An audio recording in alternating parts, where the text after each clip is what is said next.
Y así llegamos al programa número 40 de nuestro podcast La Noche del Miedo. Siempre agradeciendo la fiel sintonía, los mensajes, buena onda, los likes, ¿cierto? Así que acá empezando ya el segundo capítulo de la cuarta temporada. Como le gusta decir a mi amigo Felipe, ahí lleva la cuenta. Saludando también a mi amigo Felipe, compañero Felipe González Holguín, periodista. El mismo. ¿Qué tal? ¿Cómo estamos? Bien, Felipe, bienvenido. Muchas gracias, pues. Igualmente. ¿Pasando harto frío? Sí. Sí, está helado Juan. Pero la verdad es que el frío y el miedo se combinan. Así es. Hemos tenido jornadas memorables. Hemos empezado a hacer con los terrenos. Ustedes ya habrán visto los programas anteriores. Así que sí. Se viene buena esta cuarta temporada, lo prometemos, ¿cierto? Sí, claro. De hecho, hoy día vamos a tratar un tema que está un poco en relación a lo que vimos la última vez. Sí, es un tema controversial también. Muy controversial. Y hay que hacer un disclaimer, ¿no es cierto? Partiendo porque es muy importante en esta ocasión. Hay que decir, bueno, nuestro tema va a ser ajusticiamiento, ¿no es cierto? Se puede abordar como pena de muerte. Claro. Pero sin que no nos borre YouTube. Justamente. El asunto es que nosotros acá no estamos para hacer la discusión moral de si uno está a favor o está en contra. No nos vamos a meter en el área ni ideológica, ni política, ni moral tampoco del asunto, sino que simplemente vamos a de alguna manera abordar la parte histórica. Presentar los hechos. Presentar los hechos, ¿no es cierto? Que en el fondo lo que nos convoca a nosotros es el miedo. ¿Y quién no le tendría miedo a una condena como esa? Claro. ¿No es cierto?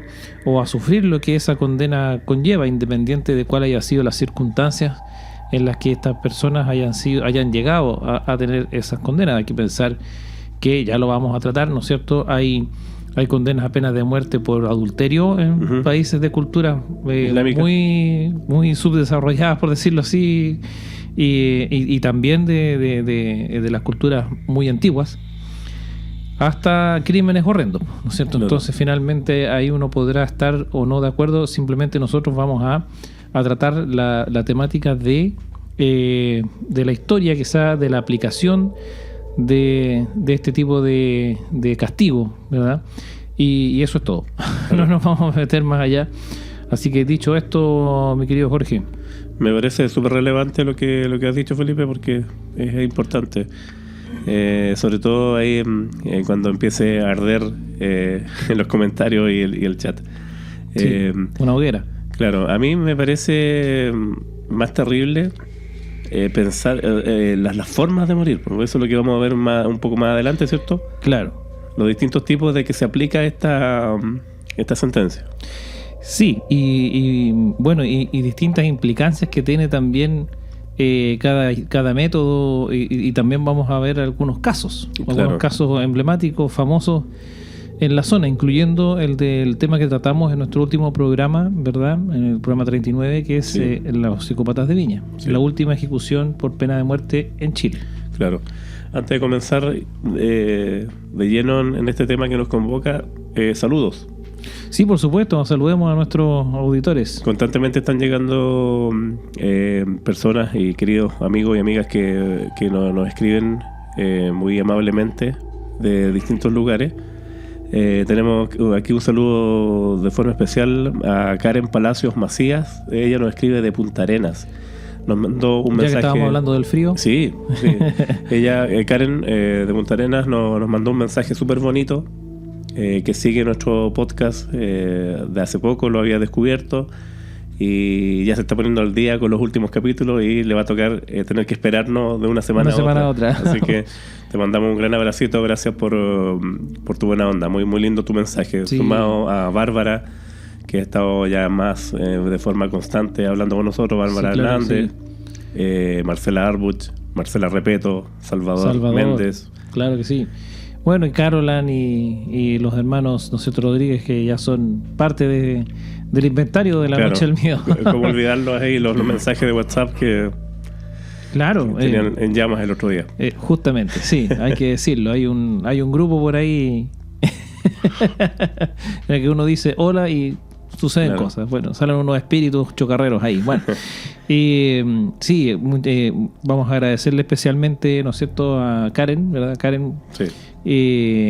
Por personas como Karen es que nosotros hacemos esto. Y como todos los que hemos mencionado, y todos ustedes que están allí, y que antes de partir y entrar de lleno en el tema, les vamos a invitar, como siempre, a suscribirse al canal, recomienden, nos cuenten, cuéntenle a sus amigos, ¿no es cierto? De esto ha habido muchas personas que nos han contado, que han comentado del podcast a amigos, ¿no es cierto? Claro. Hay personas a las que les ha gustado la historia de Pinocchio, ¿no es cierto? ¿Cómo olvidarlo? ¿Cómo olvidarlo? Y tantas, no tantas, ya, ok. Bueno, ustedes me entienden. En el fondo, a lo que voy es al hecho de que hemos por la recomendación, hemos tenido bastantes nuevos seguidores. Así que muy, muy agradecidos por eso. Ahora, de lleno, a meter miedo. Exacto. Bueno, si te parece, comenzamos con el contexto histórico. Por favor. Hay que contarle a nuestros seguidores que los ajusticiamientos, ¿no es cierto?, es un método que es bastante, pero bastante antiguo. O sea, viene prácticamente aparejado con la historia de la legislación a nivel mundial, ¿ya? Estamos hablando, esto es tan antiguo que estamos hablando que el primer sistema de leyes en incluir esta pena, ¿no es cierto?, dentro de su legislación como castigo, es nada más y nada menos que el Código de Hammurabi, que, Hammurabi era un rey de Mesopotamia, ¿verdad?, de la antigua Mesopotamia, quien fue el precursor de como el primer código, ¿no es cierto?, de leyes de una civilización, entre comillas, civilización, ¿no? Y esto es tan antiguo que se remonta al año 1750 incluso antes de Cristo. O sea, estamos hablando de... ¿verdad? Entonces, desde ahí, ¿no es cierto?, que hasta ese tiempo se remonta. Y lo interesante de esto es que además ese mismo código es el primero en asumir, en crear un poco el concepto de la presunción de inocencia. Mira, fíjate tú.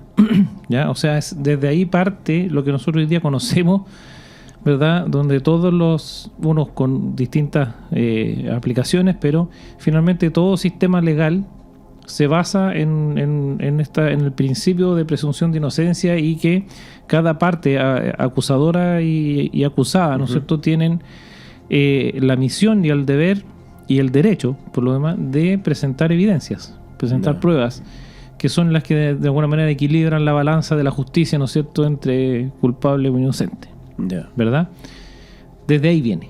O sea, junto con la creación prácticamente de lo que es un código de legislación, viene aparejada la pena de muerte. Qué interesante, porque uno tiende de repente a pensar que esto viene de los griegos, claro, no, romanos. Es muy anterior a eso. Muy anterior a eso. Claro.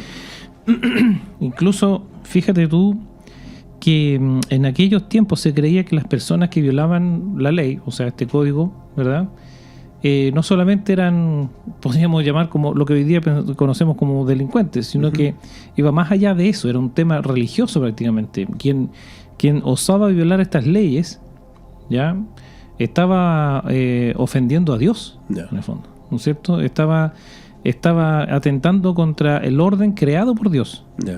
O sea, esa era la presunción que había en ese tiempo, y por ende era tan grave para las sociedades de esa época que tenías que pagar con tu vida, no había más, ¿verdad? O sea, porque en el fondo estamos hablando de sociedades, de civilizaciones o como se quiera llamar, que claramente no tenían las características de las actuales. ¿Eso qué quiere decir? Que en esos tiempos, sobre todo, lo más preciado que tiene uno es la vida. Claro. ¿Verdad? Entonces, el castigo máximo, tu vida. Pagas con tu vida. Entonces, desde ahí parte un poco todo esto. Y fíjate tú que de esa época, el primer sistema, el primer método de ajusticiamiento era nada más y nada menos que la lapidación. ¿Sabes lo que es la lapidación? Esto es lanzar piedras a la persona hasta que muera. Claro. así de simple. O sea, un público, ¿no es cierto?, arroja piedra, no hay restricción alguna de tamaños ni nada, ¿no es cierto? Es arrojar piedra nomás a la persona condenada hasta que muera. Imagínate lo que es estar frente a un grupo de personas, no tenemos idea de qué tamaño, ¿no es cierto? Pueden haber sido decenas, cientos, o quizás unos 4 o 5, no sabemos, pero estar, aunque sea ante 10 personas, no sé, y que esas 10 personas tengan que apedrearte hasta morir, claro. Aparte de ser una muerte dolorosa, es muy lenta. Claro, me trae de inmediato el recuerdo que tenemos nosotros desde pequeños. Esto es la historia de Jesús de Nazaret, que precisamente María Magdalena iba a ser apedreada y llega Jesús y la salva en cierta forma, diciéndole el que esté libre de pecado lance la primera piedra. Claro, justamente, sí.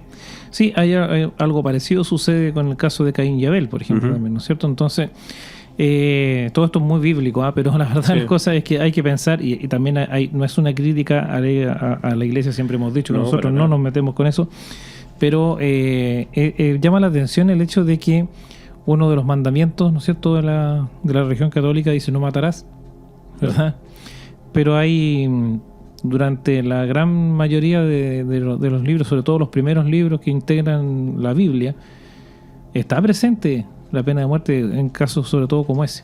Claro, yo tampoco me puedo olvidar de haber visto algunas imágenes que son ya más contemporáneas. De hecho, la época actual, sobre todo en países musulmanes, claro, que es muy común esto de la lapidación, sobre todo a mujeres, y el sistema que yo vi en ese video, seguramente ustedes lo habrán visto alguna vez, es que hacen un hoyo para que quepa la persona de pie, pero el hoyo la persona es enterrada hasta las rodillas, la víctima en este caso, para que no pueda huir. Claro, y además está cubierta por una sábana blanca completa, ¿no? Es prácticamente la silueta de la persona envuelta en una sábana blanca, y esta persona, claro, está hasta la rodilla en ese hoyo, y claro, empiezan a apedrearla, y la sábana blanca se tiñe de rojo, claro, hasta que ya no se mueve más. Es terrible, por supuesto no vamos a mostrar esa imagen acá, pero sí en la web van dando vuelta a ese tipo de ajusticiamiento, y es terrible. Sí, y es terrible que estamos hablando, imagínate, de la época miles de años o más de 1000 años antes de Cristo. Y hasta el día de hoy. Y que hasta el día de hoy todavía se sigue usando. Claro, es una minoría, son menos de 10 países en los que esto puede suceder, pero de todas formas, o sea, no debería existir en ninguno. Claro, generalmente son por adulterio. Sí. Justamente, fíjate tú que te iba a mencionar ahora, hay una ¿sabes tú cuáles eran los principales motivos por los que se condenaba a la gente a esta pena en esa época? Ya. Mira tú lo que son las cosas. Obviamente, primero que todo, el asesinato, el adulterio, la hechicería, el paganismo, homosexualidad, zoofilia, blasfemia, violación, rebelión, etcétera, etcétera. Esos eran los casos que te llevaban a pena de muerte si eras juzgado, ¿no? Esas eran las razones. Y dependía de cada sociedad el hecho de elegir, si se puede decir, la forma de ser ejecutado. Sí, claro, lo que pasa es que en ese tiempo, como te digo, prácticamente la única forma de ajusticiamiento que existía era la lapidación. ¿Ya? Y recién, fíjate tú, a eso de como a la altura del año 1200 antes de Cristo, o sea, prácticamente 500 años después, recién se viene a crear otra técnica que ahora ya viene de la mano con la antigua Grecia. Y ahí el método era el veneno. Ahí los condenados a muerte eran envenenados. ¿Y sabes tú quién fue una de las víctimas más, entre comillas, célebres de esta pena? ¿Quién fue? Sócrates. Sócrates fue condenado a morir envenenado. Supuestamente esa es la condena que recibió, porque a través de su filosofía ofendía a Dios y corrompía a la juventud. Pero... ya. Así que condenado a muerte, envenenado, ¿verdad?, en la antigua Grecia. Ya, no dice el detalle de cómo lo envenenaban, porque... No, seguramente tiene que haber sido con productos, entre comillas, naturales, ¿no? Claro. Entonces, había muchas cosas venenosas en ese tiempo. Claro, y por ende... Las mismas serpientes. Me imagino que no voluntario se tomaba el brebaje, o si es que hay algún brebaje o alguna cosa. Claro, yo he visto por ahí, así como en, no sé, reproducciones, qué sé yo. Esto es una especulación, no tengo idea si esto es verdad o no, pero vi que en algunos lugares amarraban a las personas y les con una cobra, ponte tú, se la ponían en el brazo así como para que la cobra lo mordiera, cuando le inyectara el veneno. Claro, lo que No es sé una si forma muy lenta de morir, además. Sí, claro. O sea, bueno, quizás se ocupaba más de una, no sé, en realidad, anda a saber tú, pero eso podría ser una de las formas, ¿no? Además que tú sabes que las cobras, las serpientes, qué sé yo, eran un tema en esas civilizaciones antiguas. Sí, me hace recordar mucho esos métodos en la Gran Bretaña, también en aquellas épocas cuando sufrían constantemente el asedio de vikingos u otros pueblos ahí medio guerreros, también pues habían unos fosos con serpientes y, claro, y los tiraban adentro ahí a los tipos. Justamente, eso debe ser un ajusticiamiento también. Claro. Y claro, o sea, corresponde a un envenenamiento en el fondo, porque claro, no la cobra no te iba a comer. No. Ahí seguramente si son más de una o muchas cobras, claro. Ahí ya yo creo que el veneno... sí, pues y estando tú en un orificio no hay como escapar. O sea, en algún momento tampoco puedes estar inmóvil toda tu estadía ahí. O sea, es inminente la muerte. Claro. Y fíjate tú que ya pasado muchos años, por ahí, por alrededor del 146 a.C., comenzó a aplicarse la pena capital, ¿no es cierto?, a través de la decapitación. Yeah. Pero estamos hablando de decapitaciones con hacha o espada. Claro. O sea, brutal. Es un tema... igual estamos hablando de otras épocas, ¿no? Pero de todas formas, tu condena es que te corten la cabeza de un hachazo. Claro. O sea, yo la pensaría varias veces antes de cometer un crimen, ¿no es cierto? Ahora, claro, el tema está en que también hay que ver cuáles eran los criterios para la aplicación de esta pena. Hablemos de que en los códigos de leyes antiguos tú podías pasar toda tu vida en la cárcel por robarte una gallina.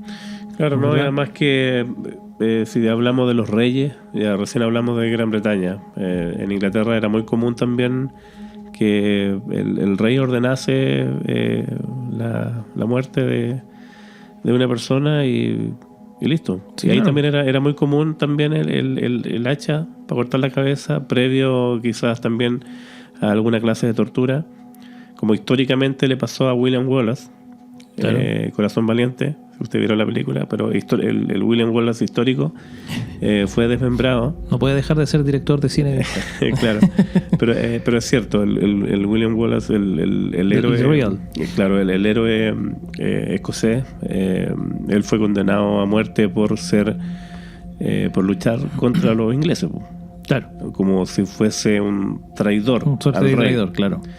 Entonces fue torturado primero, luego lo decapitan con un hacha gigantesca que es especial para esto, un verdugo, y desmembrado. Entonces era como típico ese tipo de castigo, esas típicas condenas a muerte. Sí, muy, muy terrible. Claro. Pero fíjate tú, bueno, vamos a dejar un poco para después el comentario, pero sí, ahí llega un minuto en el que algunas civilizaciones creen que el castigo, la pena capital, es casi un alivio.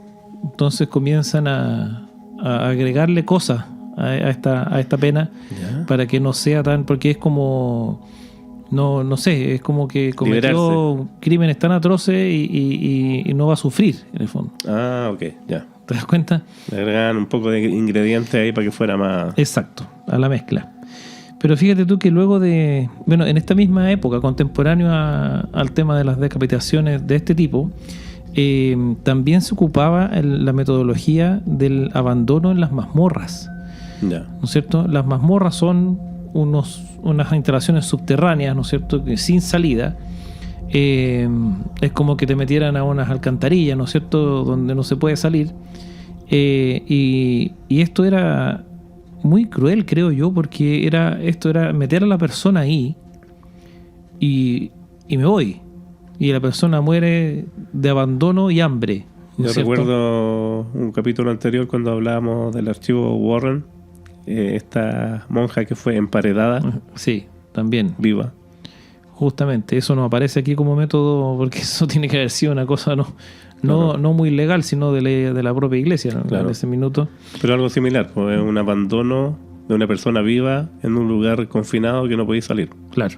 O sea, o mueres por falta de oxígeno o por falta de alimentación. de alimentación.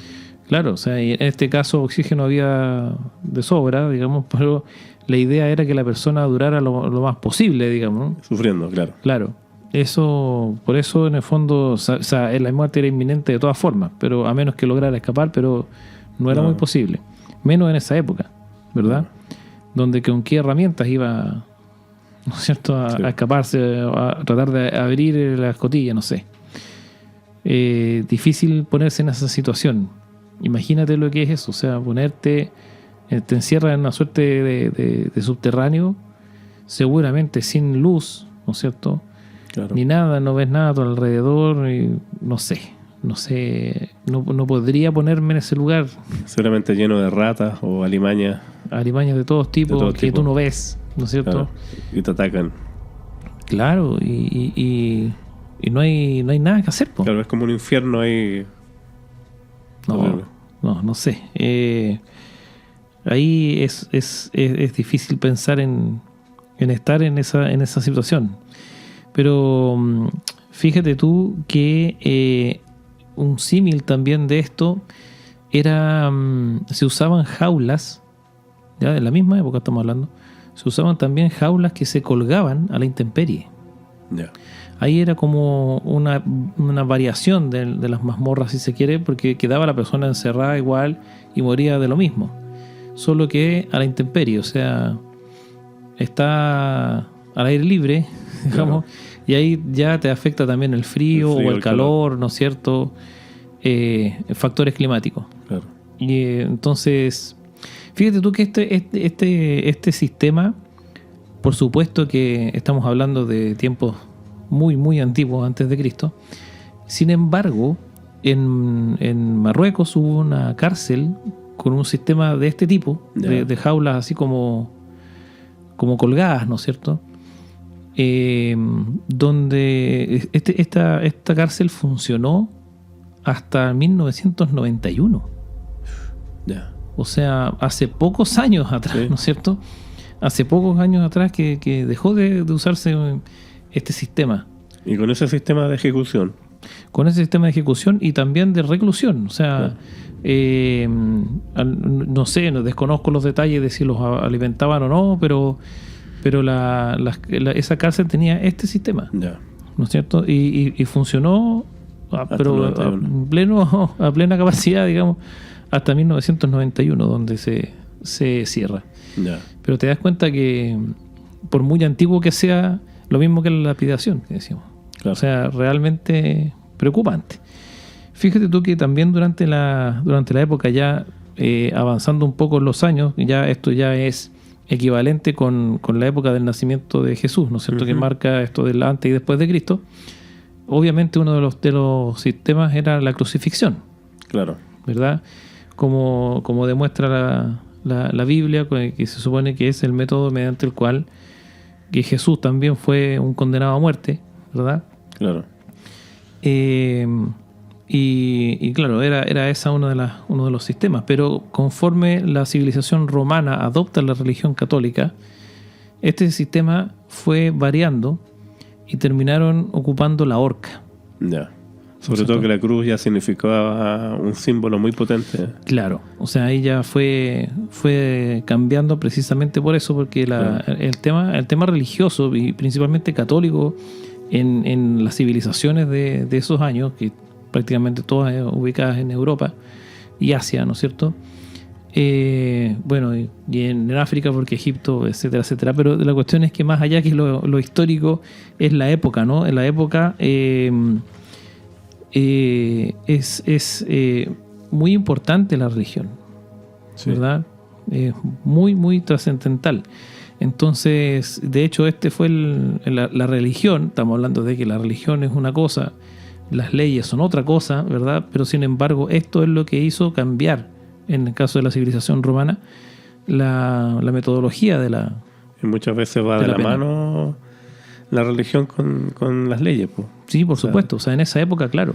Sobre todo en la Edad Media, que era el teocentrismo. Era todo era el miedo a Dios, y por ende de ahí salió la Inquisición y la quema de brujas y todas las cosas. Exactamente. Y todo eso, bueno, después viene la separación Iglesia y Estado y todo eso. Pero en ese minuto era el teocentrismo, como dices tú. Claro. Y en verdad la horca, ¿verdad?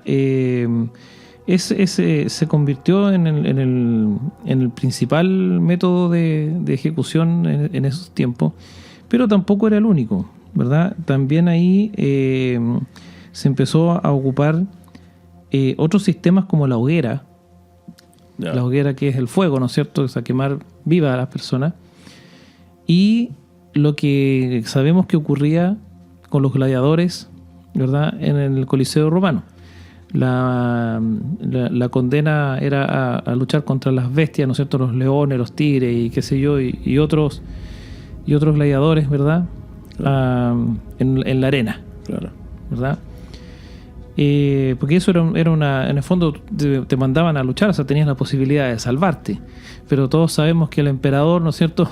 A luchar, claro. hacía la decisión final si es que el condenado lograba sobrevivir. De ahí viene el término pan y circo. Justamente.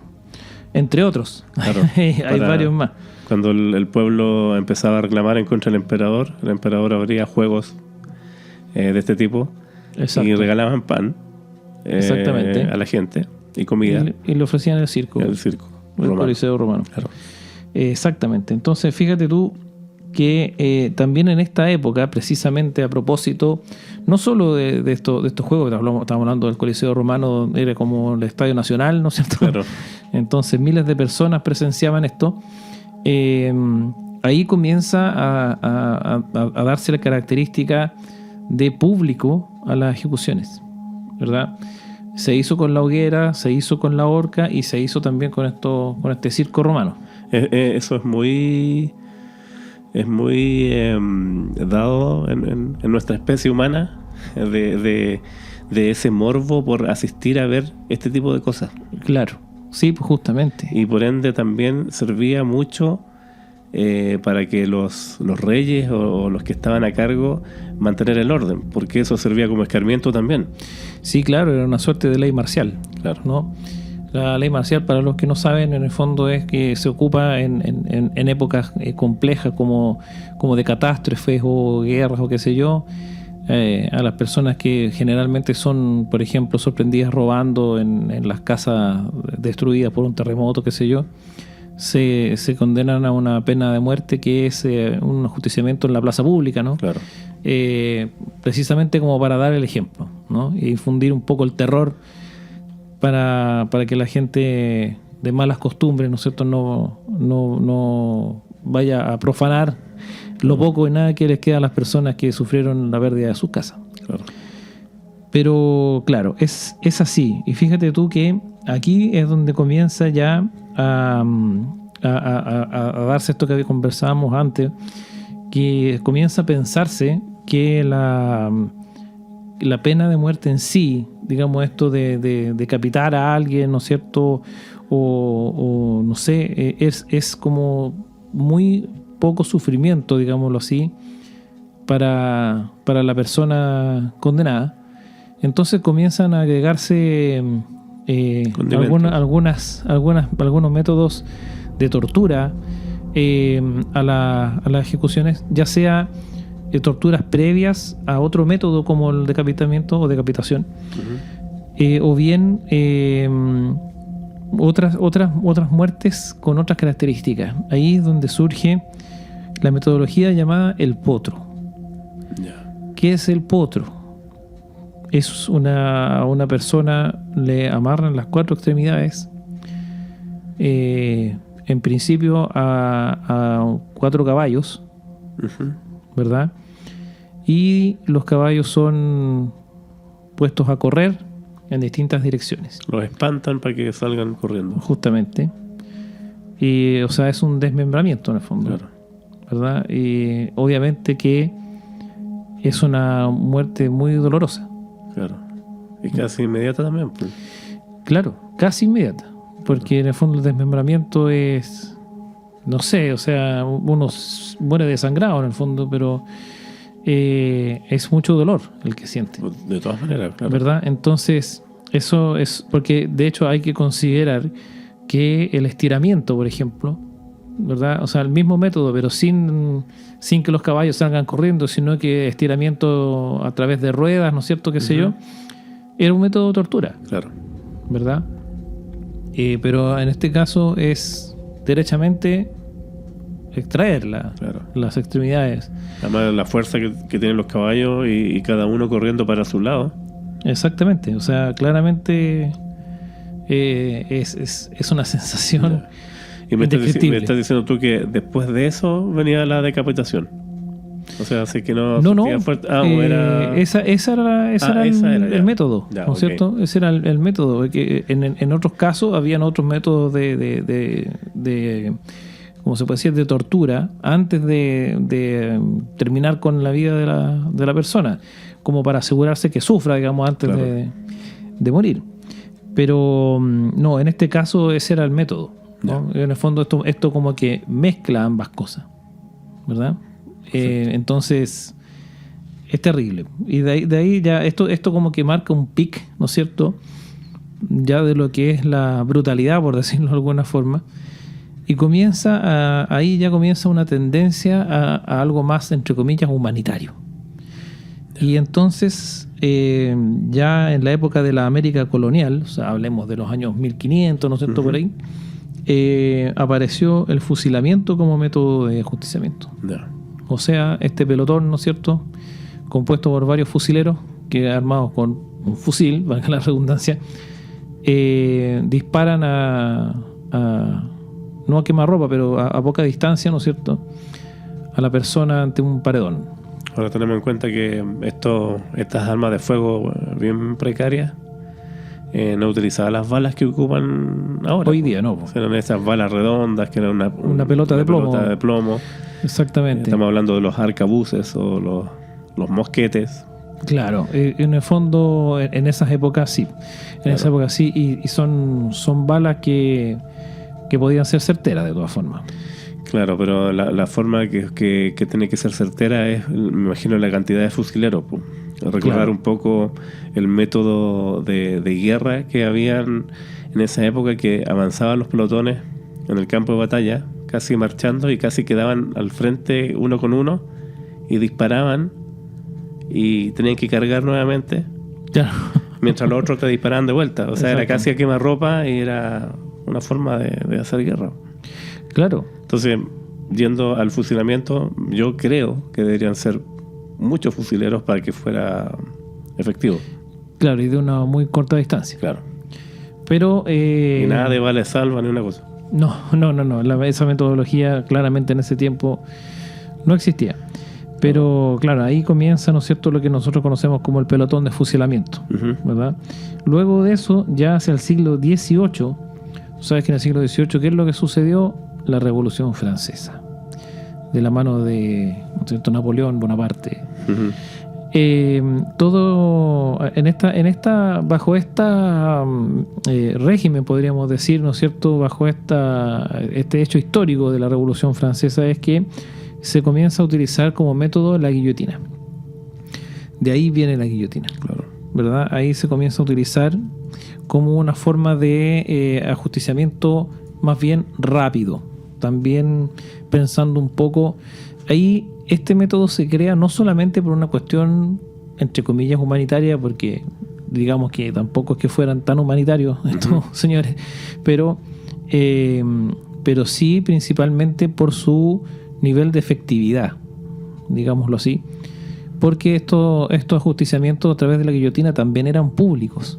Entonces, antes de esto, ¿no es cierto?, antes que existiera la guillotina, se había dado en muchas partes el hecho de que personas sobrevivían a los métodos, ¿no es cierto?, de fusilamiento, y eso horrorizaba a quienes estaban presenciándolo, ¿no? O sea, claramente, es como, no sé, imagínate lo que es estar ahí, ¿no es cierto?, presenciar una ejecución y la persona, no sé, no muere.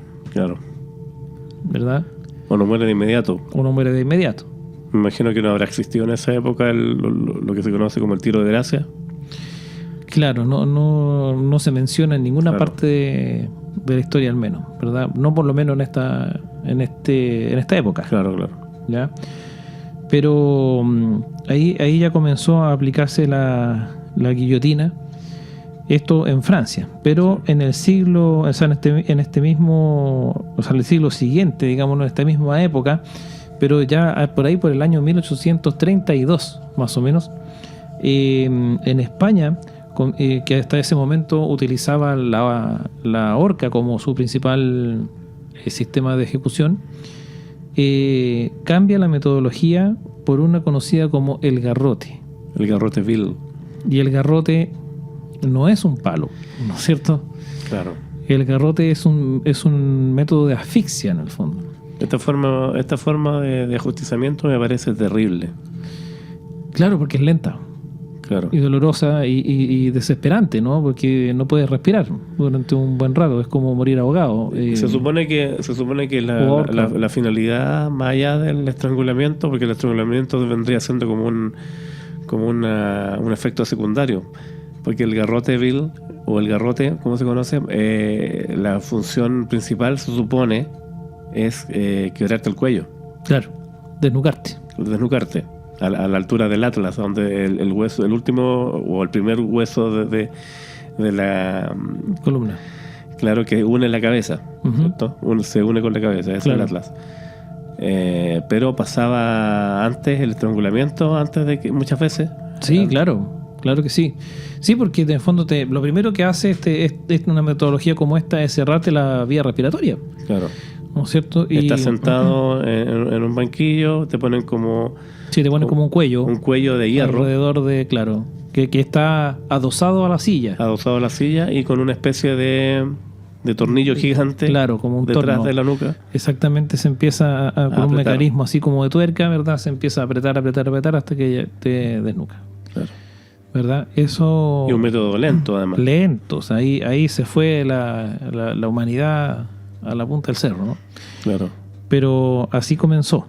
Y fíjate tú que ya hacia 1890, o sea, unos años después, pero esta vez en Estados Unidos, se crea otro sistema muy conocido y popular hasta el día de hoy, que es la silla eléctrica. Claro. ¿Verdad? La silla eléctrica que a todos los que les gusta ver series policiales, ¿verdad? En la mitad de Estados Unidos prácticamente hoy día existe la pena de muerte. Todavía. Y cuando vemos en estas series policiales que detienen a violadores, asesinos, ¿no es cierto?, qué sé yo, siempre hay un abogado que negocia, ¿no? O los mismos policías muchas veces ofrecen negociación de entregar a los cabecillas, ¿no es cierto?, a los jefes, a quien los mandó, ¿verdad?, a cambio de sacar de la mesa la silla eléctrica, ¿cierto?, que en el fondo es la pena de muerte. Claro. Independiente de que sea ese el método o no, pero se usa la silla eléctrica, se habla de la silla eléctrica como una suerte de sinónimo de la pena capital. Bueno, ahí se creó, ¿no es cierto?, en Estados Unidos y a pocos años antes del siglo XX, y se convirtió como en el principal método en ese minuto para la ejecución. Y tampoco es infalible No. De una muerte inmediata. Para nada.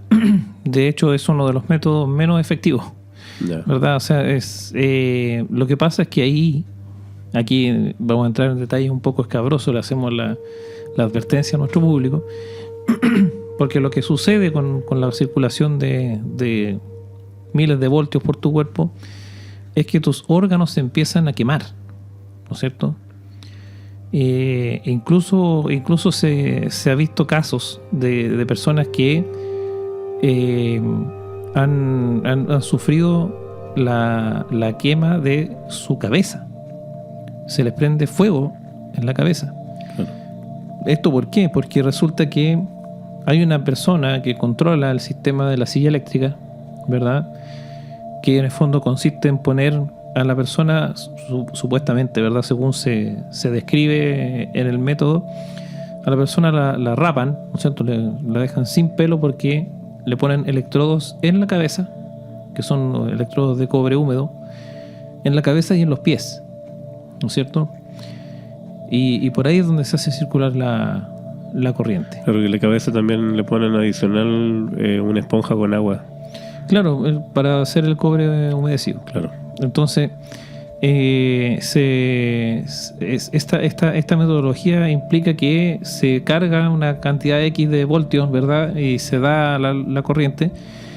Y si al primer intento no resulta, se aumenta la cantidad de voltios y vamos a una segunda. Y así pueden estar quién sabe cuánto tiempo. Y se va cocinando a fuego lento. Se va cocinando la persona y sale un olor a carne quemada, ¿no es cierto? Y son personas que están sufriendo todo eso, ¿no es cierto?, mientras les circula la corriente. O sea, no es inmediato para nada. Incluso muchas personas sobreviven mucho tiempo a la corriente. Es tanto así que hay personas que o sea, este sistema es tan terrible, por decirlo de alguna forma, y tiene tantas probabilidades de infundir mucho sufrimiento, pero aún así vamos a llegar a otro peor, ¿no es cierto? Ahí lo vamos a dejar anunciado.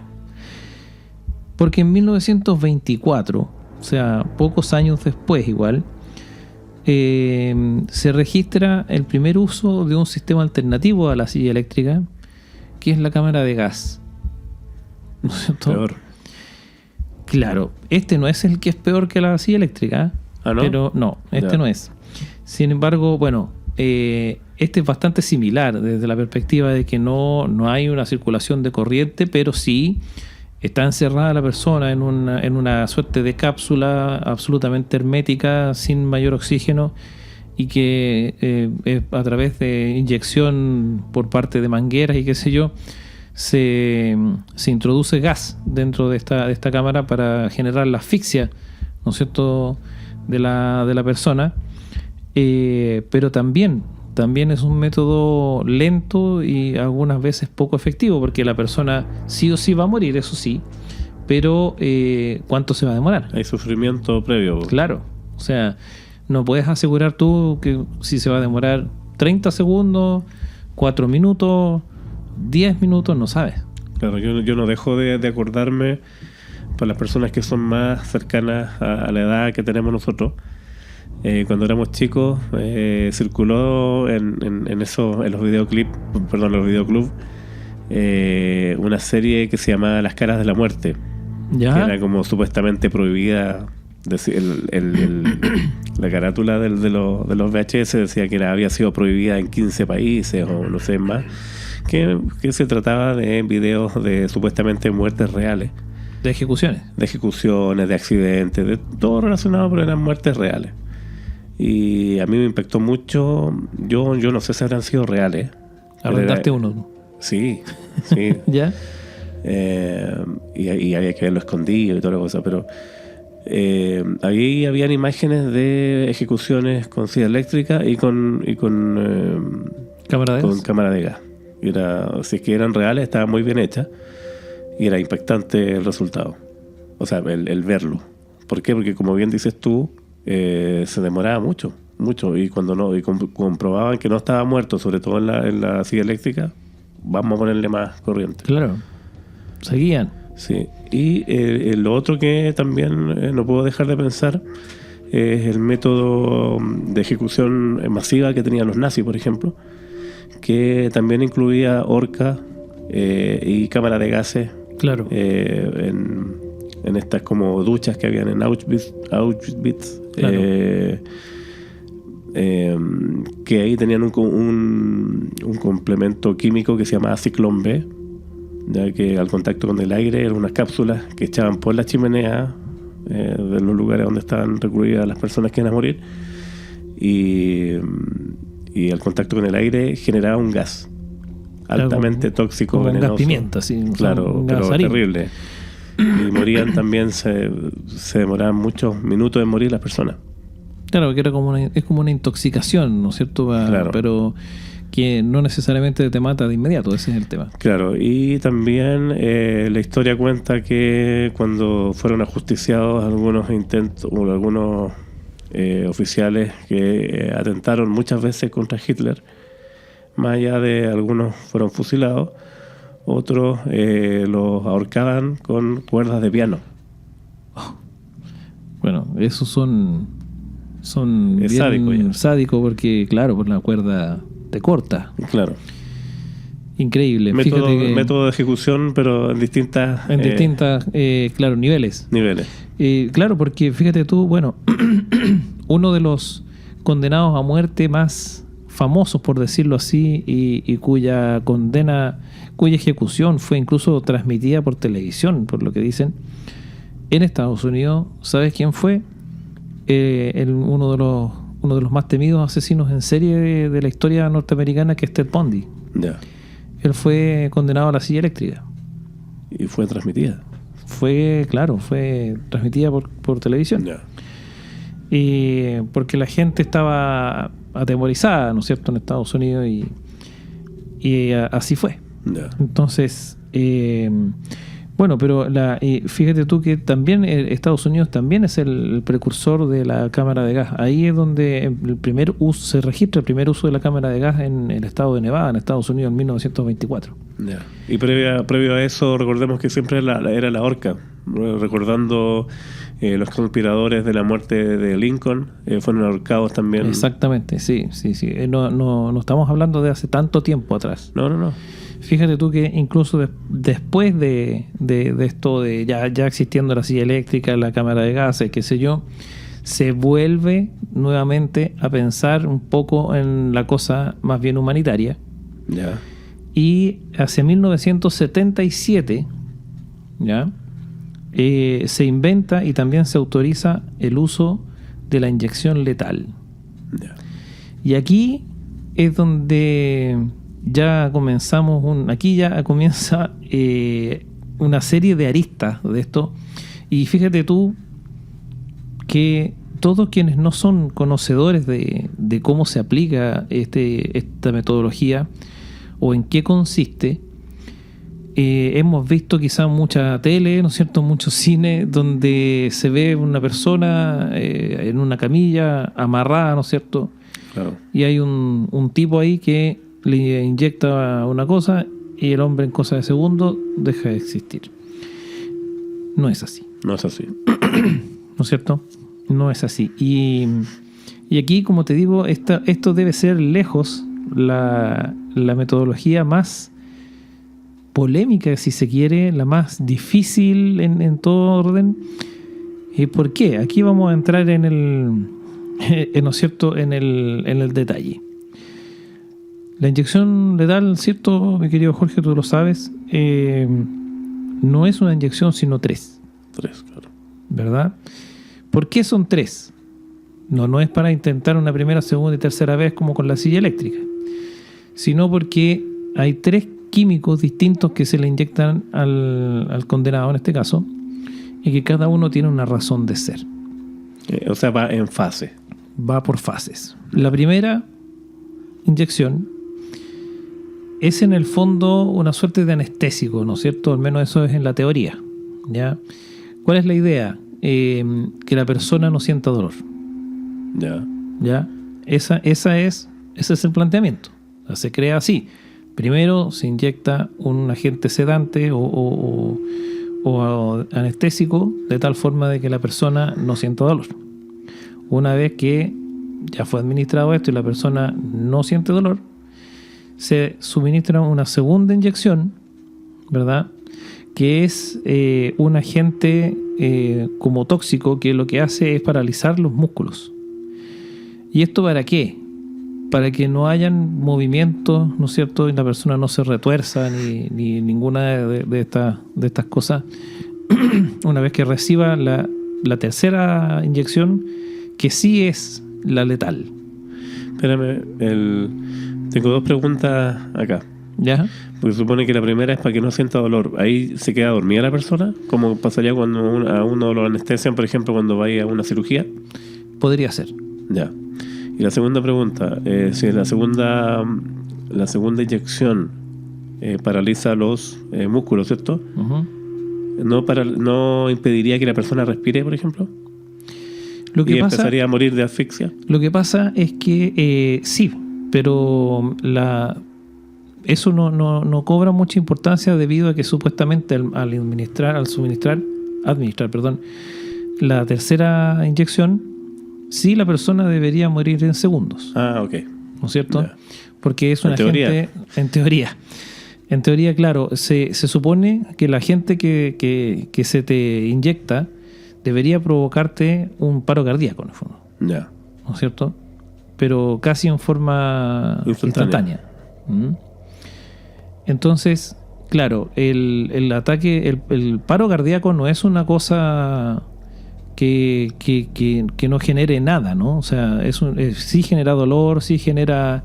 es en el fondo una... Imagínate, es como una suerte de contracción del músculo que es el corazón, claro, ¿verdad? Y hay una obstrucción, además de las arterias, de las venas, claro, y es como que te explotara el corazón, en el fondo. Y eso no es así nomás, ¿ya?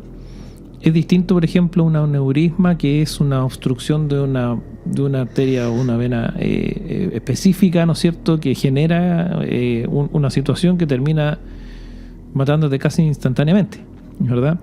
Pero aquí no, aquí estamos hablando de una cuestión que dura un rato, ¿verdad? Y que ese rato es como para que uno se retuerza, ¿no es cierto? Y qué sé yo, y es un tema. Entonces se evita eso con las primeras dos inyecciones.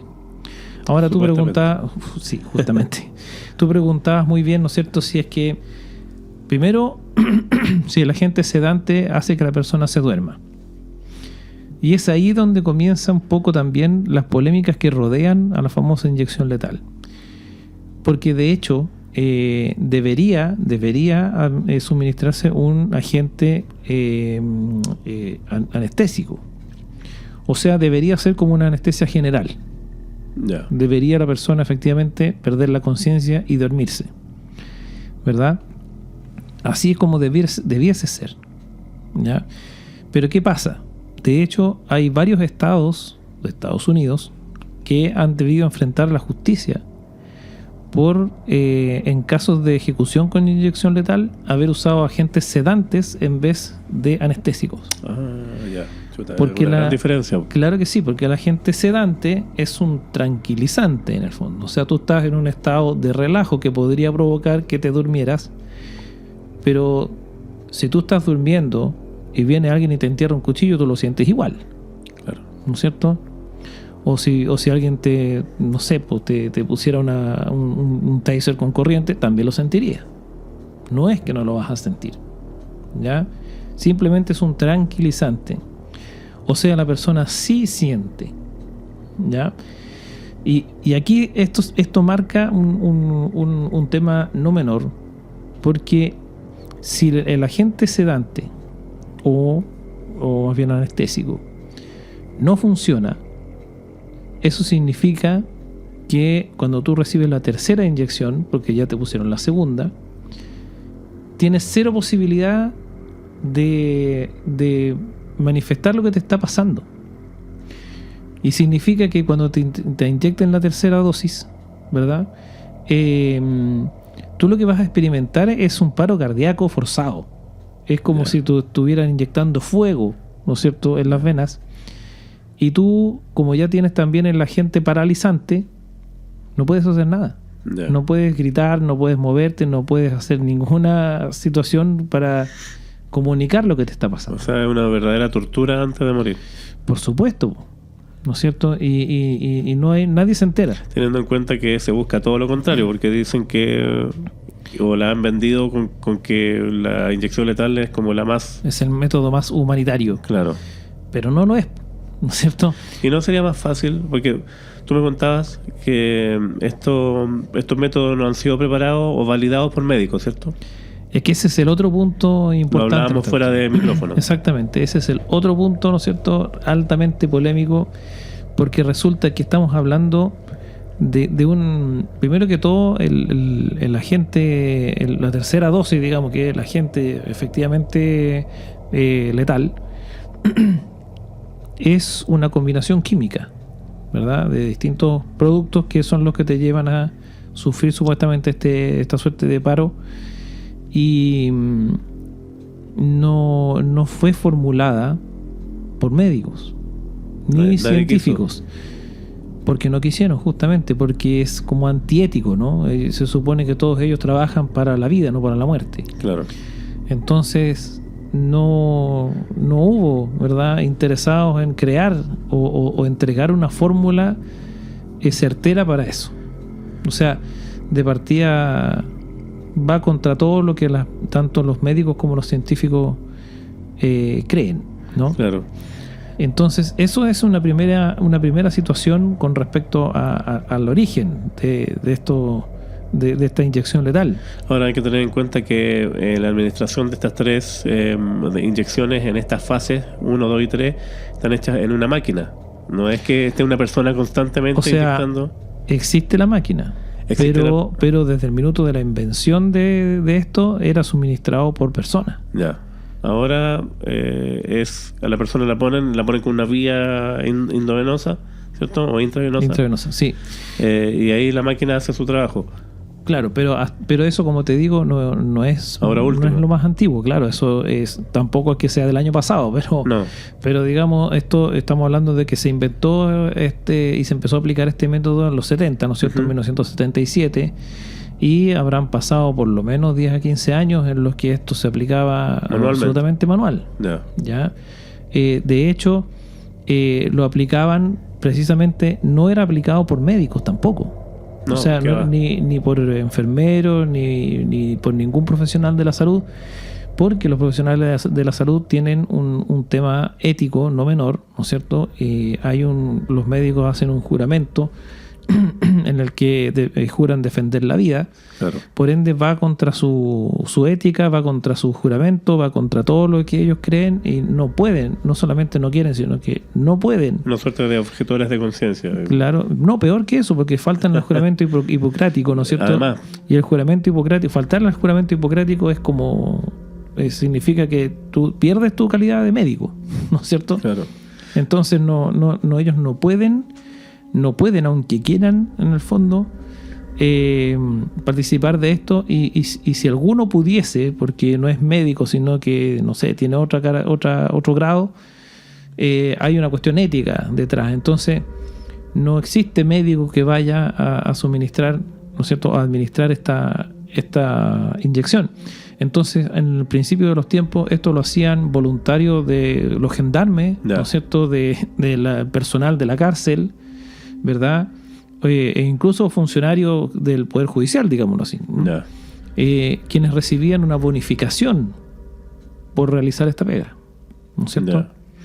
Entonces, una bonificación económica, digámoslo. Claro, ahora con estas tantas fallas que no está comprobado, o que supuestamente el condenado sufre una tortura antes de morir, ¿no sería más fácil aplicar, no sé, otro tipo de químico u otro medicamento? Por ejemplo, el Propofol, que lo estuvimos hablando, lo que supuestamente le pasó a Michael Jackson, que murió. También se probó utilizar sobredosis como método de ejecución. Pero las sobredosis también son un tema que que no es tampoco llegar a hacerlo, porque no es una muerte inmediata tampoco. no. Y en el fondo, cuando se produce una sobredosis, uno dice, bueno, sí, mucha droga, de acuerdo, pero ¿cuánto es mucho? Claro. Porque la dosis tiene que ver con el peso de la persona, tiene que ver con la estatura de la persona, si se quiere, tiene que ver con otras indicaciones médicas que tenga, otras condiciones médicas, otra resistencia desde el punto de vista de, no sé, la capacidad pulmonar, no tengo idea, ¿verdad? Hay una serie de factores que inciden en qué minuto está tu sobredosis, y eso es un cálculo al igual que lo que debería pasar con la anestesia, ¿no es cierto? Hay un cálculo que lo hace un experto, un tipo que estudia esto, ¿no? Entonces, al final, en el caso de la inyección letal, fue creada por un químico farmacéutico, en el fondo. Ya. Y hasta el día de hoy se sigue aplicando en algunos estados. Sí, se sigue aplicando. Y este farmacéutico, por lo demás, no tiene ningún conocimiento absolutamente, digamos, médico, claro. porque es solamente una cuestión más bien química, pero es ya, él puede decir, bueno, este químico, si lo mezclo con este otro químico, debiera provocar X cosas, ¿verdad? Pero es tan certero, están las cantidades correctas, porque sí, desde el punto de vista químico quizás está bien hecho, pero aplicaba a un cuerpo humano, ¿no es cierto? Porque esta persona además tenía una suerte de curso de 18 meses que le entregaba la calidad de doctor. Yeah. Creo como un doctorado, digamos, ¿no es cierto? Un PhD de hoy, ¿no es cierto? Pero no era el médico, sino que era como un químico, ¿no es cierto? Con harto conocimiento, pero no es médico. Ahora, entonces tenemos que de las tres formas de ejecución más clásicas de Estados Unidos, ninguna de las tres de las tres no hacemos una, claro, porque bueno, incluso hay una entrevista por ahí, no recuerdo lamentablemente el nombre ni el cargo de esta persona, pero era una persona con un alto cargo desde el punto de vista del sistema de aplicación de la ley en Estados Unidos. Estamos hablando de hace varios años atrás, en el que incluso en esta entrevista esta persona decía que el método más efectivo para esto y que debería solamente aplicarse este método era el pelotón de fusilamiento. Yeah. ¿No es cierto? Que claro, igual puede fallar, pero tiene una tasa de falla muy, muy baja. Muy baja. ¿No es cierto? Y además que ahí existe, tal como mencionabas tú delante, el tiro de gracia. O sea, si el individuo queda vivo, por ejemplo, claro, viene el tiro de gracia para que lamentablemente es sí o sí responsabilidad del oficial que comanda el pelotón. ¿No es cierto? Entonces él tiene la misión de corroborar primero que todo por parte de personal de médico, ¿no es cierto? Que ellos sí, eso sí lo pueden hacer, ¿no es cierto? Corroborar si está vivo o no.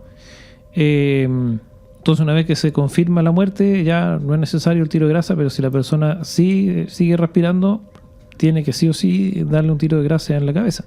Claro. Entonces eso es lo que él decía que debería aplicarse, y si no, la guillotina. Yeah. Entonces yo recuerdo haber visto esa entrevista y es como que la periodista le dice, ¿en serio? ¿La guillotina? ¿Qué onda? O sea, ¿estamos en qué año? Claro. ¿Verdad? Y él le dice, sí, pero es que es 100% efectiva, ¿verdad? Entonces el tipo tenía esa opinión, y la verdad de las cosas es que podría estar bien, podría estar mal, pero no sé, ahí ya entramos en otro debate, porque al final, si lo que se busca es ojalá lograr el ajusticiamiento con el menor dolor posible, ¿no es cierto? Quizás tiene razón, ¿verdad? Claro. Pero no sé. hay un tema que todo lo que envuelve, sobre todo al último sistema inventado, que es el de la inyección letal, es verdaderamente una contradicción, partiendo de la base que se supone que es creado con fines, entre comillas, humanitarios. ¿No? Y es lejos de eso. E incluso, y por eso yo lo enunciaba cuando hablamos de la silla eléctrica, hay presos, ¿no es cierto?, condenados a muerte, que han solicitado voluntariamente que les cambien el sistema de la inyección letal a la silla eléctrica. A ese nivel. A ese nivel.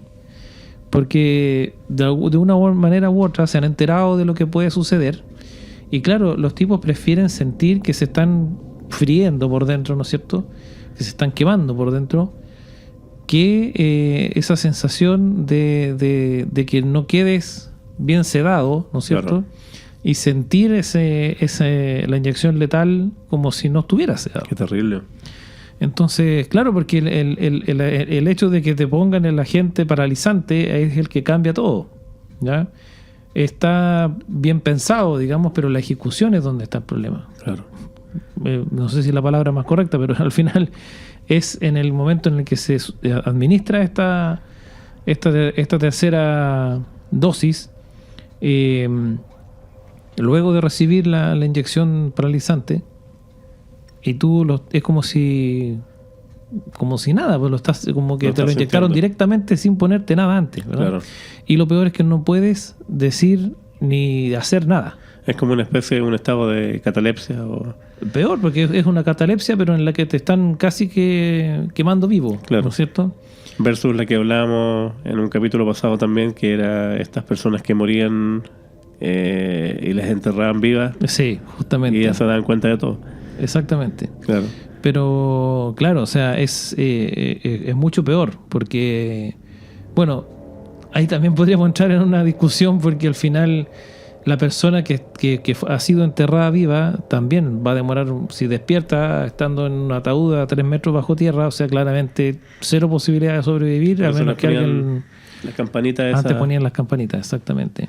Hay un método, Felipe, de ejecución que es macabro también. ¿Ya? Que supuestamente está comprobado que ocurre en Corea del Norte. Ah, bueno. Con el buen amigo Kim Jong-un. Claro. ¿Qué pasa acá? Aquí cualquier persona es tratada de traidor al régimen, al líder. Y es normal que, bueno, no tiene opositores políticos, pero sí generales o alta oficialidad en Corea del Norte, que supuestamente, no sé, pues tienen alguna falta contra del líder y son ejecutados con artillería pesada. Ahí, bueno, a lo mejor irónicamente esa yo creo que sería una forma... Es certero, digamos, claro, pero no sé. Claro, yo creo que más allá de la muerte terrible que debe ser eso, es amedrentar también a la gente, porque si tenéis ahí una ejecución que le disparan un cañonazo a una persona a corta distancia y la despedazan, claro, es un despropósito. Claro, pues ahí es donde uno después entra un poco en esta suerte de contradicción, de pensar, bueno, ¿es realmente disuasivo el tema de la pena de muerte? Claro. ¿No es cierto? Sí, no sé, no sabemos, como dijimos, no vamos a entrar nosotros en eso, pero claro, o sea, impacta, ¿no? Yo, más allá de saber si la persona condenada lo merece o no lo merece, ¿verdad? Impacta de todas formas, ¿no es cierto?, el pensar, el ponerse en el lugar de quien va a recibir ese castigo.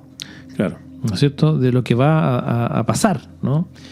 De alguna manera todos nos preguntamos un poco qué se sentirá los instantes previos a enfrentar un pelotón de fusilamiento, o una silla eléctrica, o una inyección letal, o una cámara de gas, ¿no es cierto?, etcétera, etcétera. O sea, nosotros en la investigación del tema de los psicópatas vimos bastante de eso, ¿no es cierto?, de cómo lo vivieron Top Collins y Sagredo antes de ser ejecutados, y es verdaderamente inquietante pensar cómo es que acompañados de los curas, ¿no es cierto?, claro, todo el tiempo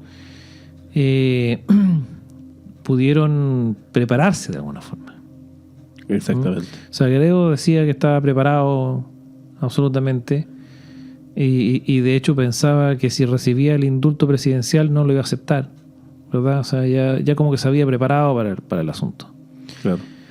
¿Qué pasa en Chile respecto a la pena de muerte? Tenemos algunos datos acá. ¿Ya? Mira, la pena de muerte en Chile fue incluida en el ordenamiento jurídico en 1875.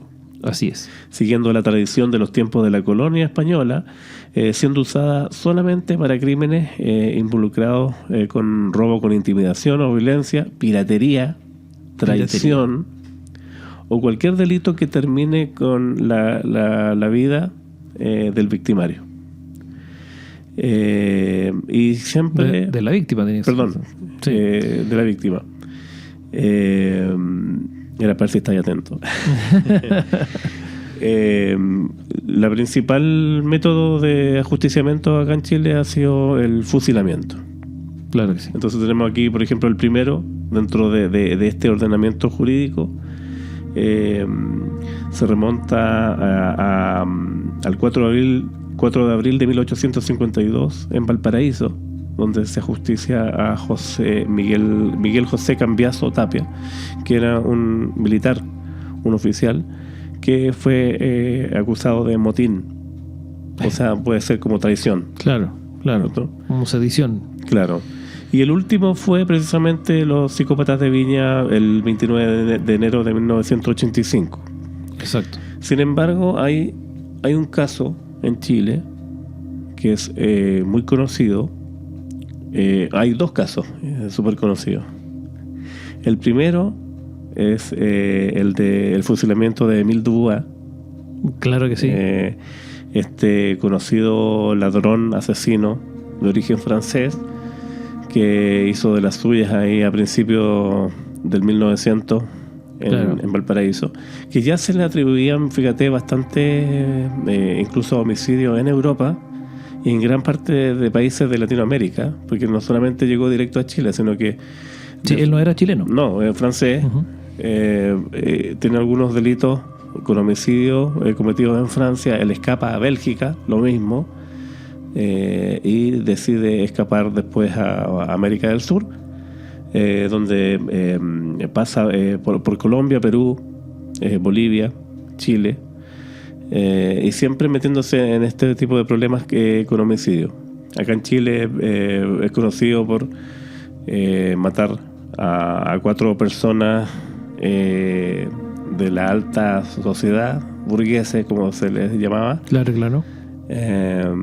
Y es condenado a morir fusilado por estos crímenes, que él siempre alegó inocencia. Ya, siempre recordar eso, que él siempre alegó inocencia. De hecho, el terremoto de 1906 que ocurre en Valparaíso, que destruyó la ciudad, él estaba recluido en la cárcel de Valparaíso. Claro, lo que hoy día es la ex cárcel, la ex cárcel. Claro. Y se cayó gran parte de un muro. De un muro de la cárcel, y él no quiso escaparse. ¿Por qué? Porque él decía que como era inocente iba a tener un juicio justo. Sin embargo... justo lo condenaron a muerte. Claro, justamente lo condenaron a muerte al meses más tarde, en 1907. En este pelotón de fusilamiento de 4 fusileros, fíjate. Que esas armas eran certeras. Claro, no eran las armas automáticas de ahora, sino que eran estas balas más grandes que fueron utilizadas en la Guerra del Pacífico, en la Revolución de 1891. Y bueno, él siempre alegó inocencia, como ustedes deben saber. Se convirtió un poco en una leyenda. Casi en un Robin Hood. Claro, le decían que era el Robin Hood del pueblo o de Valparaíso. ¿Por qué? Porque supuestamente siempre él atacaba a personas de alta sociedad. De alta sociedad. Claro que no repartió riqueza entre los pobres, pero bueno. No nos consta, ¿cierto? Claro, no nos consta que lo haya hecho, por ende, hasta por ahí nomás el Robin Hood. Pero claro, en el fondo, es como el mito, ¿no es cierto?, que rodea a Emil Dubá, que tiene su animita en el cementerio 3, ¿no es cierto?, de Playa Ancha, en Valparaíso. La hemos visitado hartas veces. Hemos ido varias veces para allá y en verdad, bueno, no está enterrado ahí, ¿no es cierto?, pero es una animita porque se supone que luego de la ejecución debería haber llegado ahí, pero no hay registro, ¿no es cierto?, no hay, Claro, no hay certeza de dónde está. Fue fusilado el 26 de marzo de 1907 en Valparaíso. Es un caso emblemático en Chile, pero ya en avanzado el siglo XX hay un caso que ocurre en los años 60, y ahí es necesario detenernos porque en ese año de los años 60 se produce en Chile el terremoto más grande registrado En la historia. en la historia. Claro, registrado en la historia. ¿Por qué? Porque se dice que se tuvo que subir la escala de Richter porque fue un terremoto de 9.6 grados que no se ha vuelto a dar Nunca. y espero que nunca más se vuelva. Ni aquí ni en ninguna parte. Claro. ¿Qué pasó acá? Primero que todo, ¿por qué nombro el terremoto? Porque Esto es Valdivia. ¿Perdón? En Valdivia. En Valdivia, sí, el terremoto de Valdivia de 1960.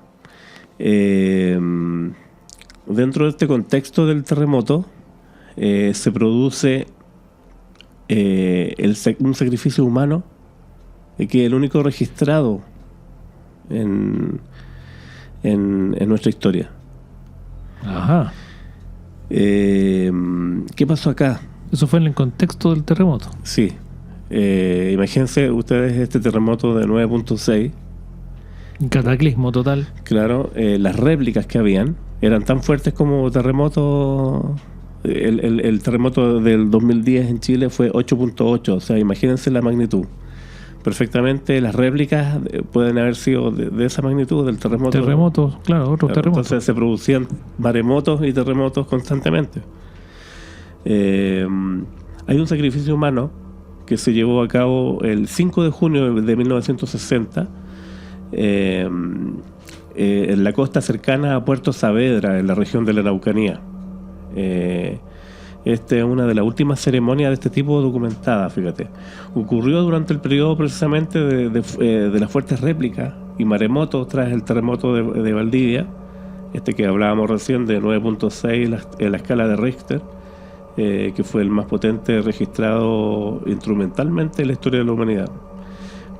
¿Qué ocurre acá? La machi que se llamaba Juana Namuncura llevó a cabo el sacrificio de un niño que se llamaba José Luis Painecur. ¿Y eso con qué fin? Con el objetivo de calmar la naturaleza, ¿ya? Ella tuvo algunas visiones medias extrañas en su comunidad. Se despierta y ella interpreta de que sacrificando a un niño que no fuera muy pequeño ni muy grande de edad, la tierra se iba a calmar. Bueno, el menor fue arrojado al mar desde un acantilado llamado Cerro La Mesa y su cuerpo nunca fue encontrado. Tras investigar por años y procesar a los involucrados del hecho, la justicia chilena decidió absorberlo, ¿ya? Absorberlo, dado el contexto sin precedentes dictaminado que los involucrados habían actuado en el marco de una usanza indígena ancestral, ¿ya? O sea, lo que dice la justicia chilena es que esto ocurre en la cosmovisión mapuche. Claro. Y por ende no tiene jurisdicción la justicia chilena y los deja libres. ¿Por qué hago este paréntesis? A ustedes les parecerá terrible, o sea, es terrible que un niño sea arrojado por un acantilado a morir en el mar. Como un sacrificio humano. Claro, un sacrificio humano para calmar la naturaleza. ¿Por qué hago este énfasis? Porque meses más tarde ocurre otro crimen que sí tuvo como consecuencia la pena de muerte del condenado. Ya, hablamos de... El famoso chacal de Nahuel Toro. ¿Ya? Estamos hablando de Jorge del Carmen Valenzuela Torres, que fue un campesino chileno, conocido por ser el autor de uno de los asesinatos en masa, dice acá, más recordados de este país. En masa por la cantidad de personas, no, Claro. no por ser asesino en serie repetitivo. Pese a que se hizo llamar de distintas maneras, sus acciones delictuales lo hicieron conocido como el Chacal de Nahuel Toro. El río Claro. donde él vivía se llama Nahuel Toro, en el sur de Chile. Este hombre analfabeto había tenido una vida muy difícil desde pequeño, siempre asociada a la violencia. El padre alcohólico. El padre muere siendo el niño de 9 años. Quedó totalmente abandonado junto con sus hermanos. A los 12 años, este chico, Jorge del Carmen Valenzuela Torres, abandona el hogar. A los 12 años, imagínate. Y nadie lo buscó nunca. Entonces él se pasaba haciendo trabajos por comida, cortar leña, en fin, todo tipo de trabajo agrícola muy precario, Claro. a cambio de comida. O si alguna vez le pagaban con dinero, lo gastaba en alcohol, se borraba ahí de borracho. En el año 1960, en el pueblo cercano al pueblo de Cachapoal, Jorge Valenzuela decidió ir en búsqueda de trabajo y él llega cercano ahí a Nahuel Toro, donde una viuda, una mujer que vivía con sus hijos ahí, una mujer que se llama Rosa Elena Rivas, una viuda de 38 años y cocinera en un fundo. Su esposo había muerto hace poco y la dejó, bueno, con 6 hijos. La mayor de 17 años y el menor de 6 meses. Jorge Valenzuela llega a este fondo, que por supuesto la señora no era la dueña del fondo, ella era parte del servicio. Parte de las personas que le permitían vivir ahí a cambio de su trabajo. Llega pidiendo agua, Jorge. Y bueno, al poco tiempo él se ofrece a cortar leña a cambio precisamente de comida nuevamente, así, hasta que ellos inician una relación amorosa. Se quedan a vivir juntos, ¿no? Ahora, esta situación no le parece al dueño del fondo y los echa. ¿Ya? A la señora, al chacal, que no se había convertido en chacal todavía, y a los 6 hijos. Entonces empieza aquí un peregrinaje, imagínate, sin casa, sin comida, sin trabajo. Con 6 niños. Con 6 niños. Y acá este hombre iba construyendo chozas de rama en distintos lugares donde casi los pillaba la noche, en fin. Hasta que él se entera de que esta mujer, su conviviente, recibía una pensión de viudez de aproximadamente 8.000 pesos de la época. Y él empieza a quitárselo siempre con violencia. La mujer quería ir ahorrando, guardando plata, y no, pues él siempre la encontraba y se la quitaba y la iba a gastar en... Se la tomaba. Se la tomaba. Un día esta mujer sale a hacer una diligencia a la ciudad, al pueblo más cercano, y le va mal, no puede cobrar su plata, lo que origina la furia de este hombre, y sin mediar mayor provocación agarra un palo, se lo manda en la cabeza y luego con una guadaña le corta el cuello.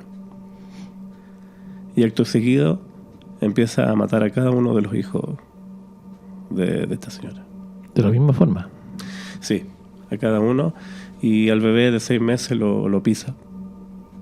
y lo destroza. Y los deja ahí botados a todos en distintos lugares de ese predio donde estaban. Les pone piedras encima para que supuestamente los cuerpos no se movieran y él se le arrancando, escapa. Por Dios. Esto se generó rápidamente luego que son encontrados los cadáveres de las personas. Se genera prácticamente una cacería para ubicarlo, por supuesto.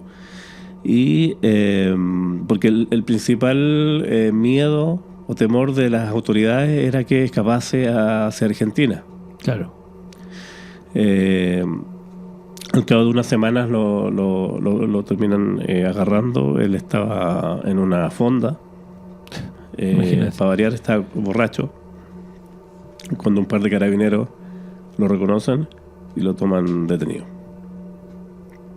Y ahí empieza este juicio, que en primera instancia fue condenado a cadena perpetua, y luego este fallo fue cambiado a pena de muerte. Ahora, ¿qué pasó acá? Nosotros hicimos énfasis y contamos que Jorge del Carmen Valenzuela Torres era un analfabeto, casi como un animalito. Salvaje, claro, salvaje, hijo de la violencia, no sabía más que robar, era muy violento y emborracharse. ¿Y qué pasa acá? Irónicamente en la cárcel, donde pasa unos 3 años más o menos, ¿no? Donde pasa 3 años, aprende a leer, se convierte al cristianismo. Es muy importante también la ayuda de un sacerdote cercano. Se convierte, entre comillas, en persona. Hay unos informes que hizo Gendarmería y el mismo alcaide de la prisión, donde ellos demuestran que contra todo pronóstico esta persona vendría siendo como se había insertado o serviría para insertarse en la sociedad. Claro, era candidato a la reinserción social. Él mismo detallaba después que él no sabía lo que había hecho. Lo reconoce, sí, pero que él nunca había comido comida caliente, nunca había dormido en una cama, nunca había dormido bajo un techo, nunca se había bañado. Cosas que a nosotros nos parecen que son básicas. Claro. Él nunca las había vivido y aprendió a leer y a escribir. O sea, en el fondo se, entre comillas, civilizó estando preso. Claro, se civilizó. De hecho, él donde aprendió a leer y escribir, envía una carta junto con los informes de Gendarmería al entonces presidente el presidente Alessandri, para pedir el indulto, porque ya siempre ha estado presente esta última figura de salvarse mediante el indulto presidencial. El presidente Alessandri lo consulta con la Corte Suprema y la Corte Suprema le dice que no ha lugar, que no, los crímenes habían sido muy terribles y que proceda con el fusilamiento. Y así lo hizo Alessandri, pues no le entregó el indulto. Y se produce el fusilamiento. Perfecto. ¿Qué tal? Bueno, claramente el caso del sacrificio humano era para la misma condena, ¿no es cierto? Me parece absurdo que se haya hecho, no sé, esa suerte de diferencia, ¿no es cierto? Pero claro, aquí estamos hablando también de que los crímenes cometidos por el llamado Chacal de Nahuel Toro, sí, pues eran para una pena máxima, digamos, claro, independiente cual sea, quizá, pero imagínate lo que es eso, asesinar no solamente a la mujer, sino que a los 6 hijos, y uno de ellos, un bebé de 7 meses, a pisotones.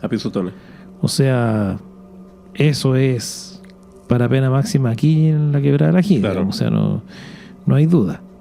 No hay duda, creo yo. Pero en el fondo, principalmente, o sea, me sorprende el hecho, lo que sorprende aquí es el hecho de que él haya sido como que se educó, como que se civilizó estando en la cárcel, lo que le sirvió para quizás darse cuenta de lo que había hecho. Claro.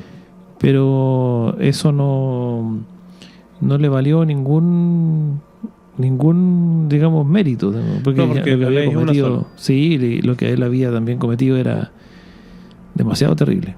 Claro, finalmente, claro, la reconstitución de escena, porque acá siempre para la investigación, ¿cierto? Se hace reconstitución de escena y a él le preguntan ¿por qué dejaste vivo a los niños? O sea, ¿por qué mataste a los niños?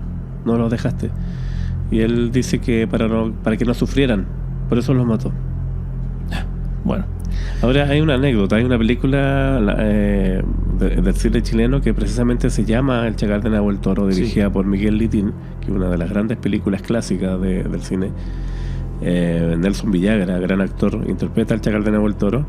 Anécdota, esta película fue tan real que cuando la estaban filmando, la gente de la calle pensaba que era el verdadero Chacal de Nahuel Toro y les tiraba piedras de verdad. Bueno, Lo que contribuyó a que la película fuera casi como un documental. claro, pues se hizo muy real. Claro, así que imagínate qué mejor que para un director de cine de encontrar esa realidad, Sí. casi pareciendo documental, pero no, era Nelson Villagra actuando como el Chacal de Nahuel Toro, fíjate. Siempre hay papeles en los que se asumen ciertos riesgos, Claro, pero claro, un condenado a muerte. Ahora, la película se hizo varios años después, o sea, es de los 60 también, pero claro, después de la muerte. era raro que la gente pensara que era él, pues sí. Pero bueno, uno nunca sabe. Claro. Eso ya es otra cosa. Claro, Ahora, si esto, insistimos, el asunto moral, cada cual lo decide, pero es así. Imagínense, la idea es ponernos un poco en ese lugar de lo que pasaría si uno tuviese que pasar por esas situaciones, ¿no? De cámara de gas, de guillotina. Claro. Imagínate lo que es la guillotina, que te estás ahí y de pronto tú sabes que en cualquier segundo baja un cuchillo gigante que te corta la cabeza. además no sé. que el peso, pues de acuerdo a la gravedad, que hace caer Claro. la cuchilla, digamos, y bueno, María Antonieta fue guillotinada justamente. en la Revolución Francesa. Claro. Ahora yo leía, yo sé que estamos ya por terminar, pero yo leía que tampoco sería tan efectivo en el sentido de provocar una muerte inmediata. A mí me parece extraño porque, y claro, se desprende la cabeza de tu cuerpo, no hay vida. No hay vida. Sin embargo, los estudios han llegado tal que han comprobado actividad cerebral de muchos minutos después de una decapitación. Ya, yo no sé. Mira, para mí no es tan raro desde el punto de vista que ahora sí es hilar demasiado fino. Sí, Desde la perspectiva que ponerse a estudiar eso es como, no sé, ponerse a estudiar qué tanto se demora un cuerpo en desangrarse. claro. Pero es lo mismo, o sea, lo comparamos como con cortar el agua, ¿no? ¿Por qué? Porque en el fondo si después de una decapitación es muy probable, así como cuando tú cortas en la llave de paso, ¿no es cierto?, del agua, si yo corto el agua en el medidor, ¿no es cierto?, de mi casa, y voy inmediatamente a la cocina y abro la llave, sale agua, Claro. ¿cierto? Hasta que se vacíe claro, la cañería. cañería, ¿no es cierto? Lo que queda en la cañería es lo que va a salir de la llave estando el agua cortada. Entonces, en el fondo es lo mismo, ¿no? Desde el punto de vista que tú sabes que el cerebro funciona en la medida en la que reciba la irrigación sanguínea y el oxígeno, en el fondo. Ya que de todas maneras el oxígeno es la sangre quien lo lleva al cerebro. Entonces, al final, esa sangre, ¿no es cierto?, que queda dando vueltas por por los vasos, como dirían los médicos, ¿no es cierto?, en el cerebro, en todo lo que es la estructura de la cabeza, es la que provoca que quizás ese cerebro siga, entre comillas, funcionando. Claro. Pero no hay vida, ¿no es cierto?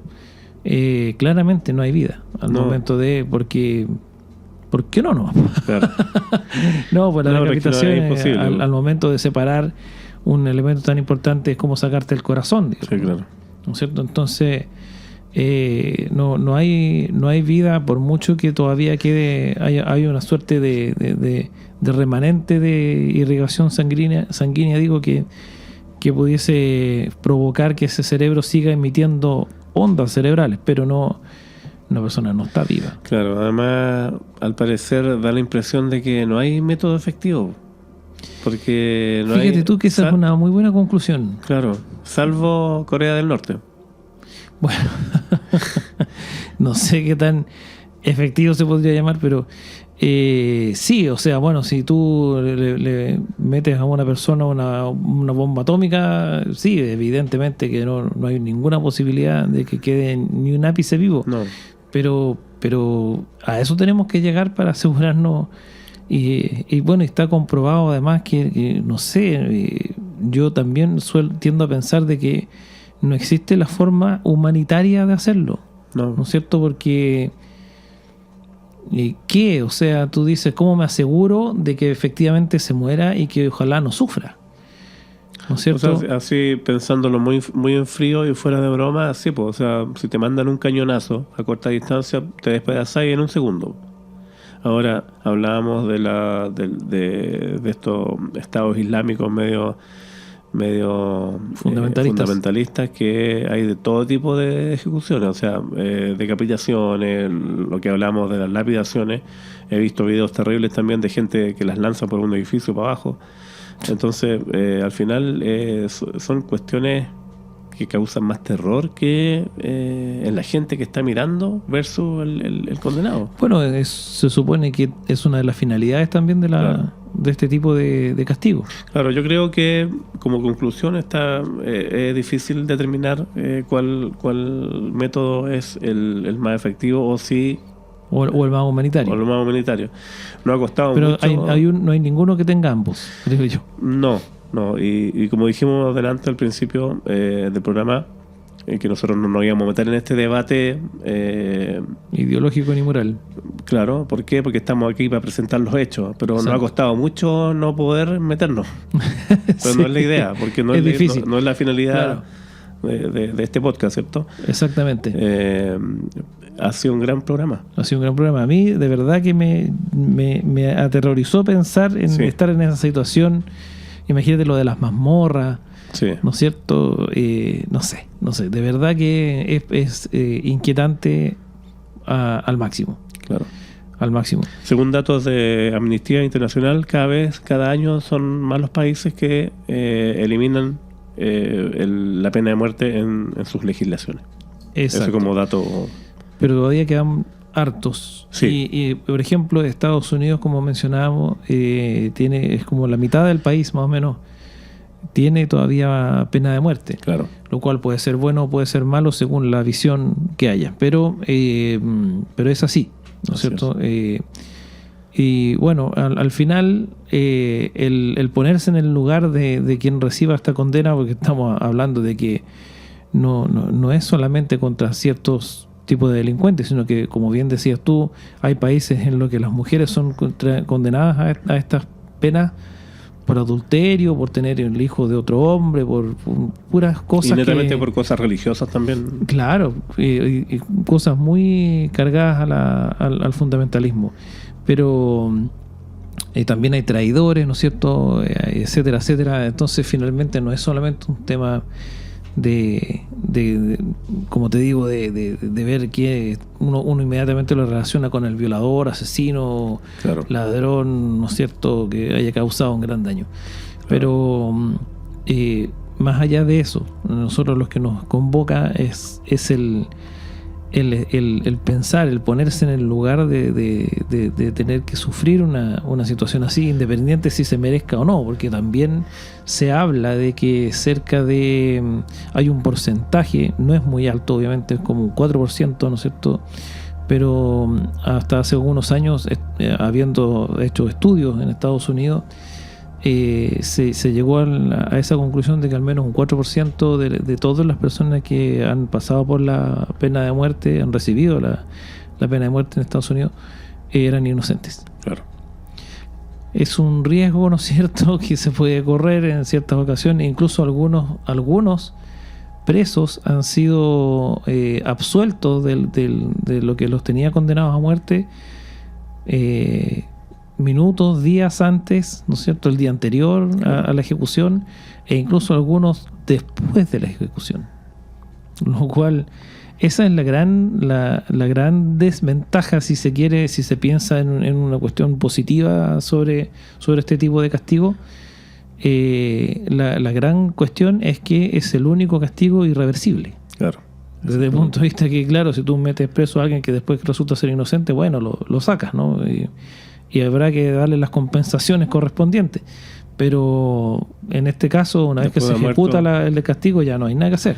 Claro. Entonces, hay un arma de doble filo dependiendo de cuál sea el punto de vista. Pero, en fin, son las vicisitudes de este tipo de cosas. Claro, finalmente en Chile, si bien es cierto, la última ejecución fue la de los psicópatas de Viña en 1985. Exactamente. Pero la primera no fue Emile Dubois. No, la primera no fue Emile Dubois. En Chile la pena de muerte fue derogada finalmente en el año 2001. Por el presidente Lagos. Por el presidente Lagos, sí. Es la ley número 19.734. Y que cambió esta pena por el presidio perpetuo efectivo, que significa que no hay ninguna postulación a ningún tipo de libertad antes de 40 años de presidio cumplido. Claro.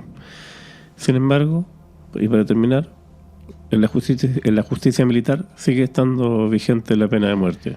Sí, incluso hay situaciones fuera de la ley, o sea, de la justicia militar que también, pero sí, dentro de la legislación chilena, en el fondo existe algún atisbo de pena de muerte, porque también está contemplado, pero sí en situaciones especiales como en contextos de guerra y cosas así. Claro.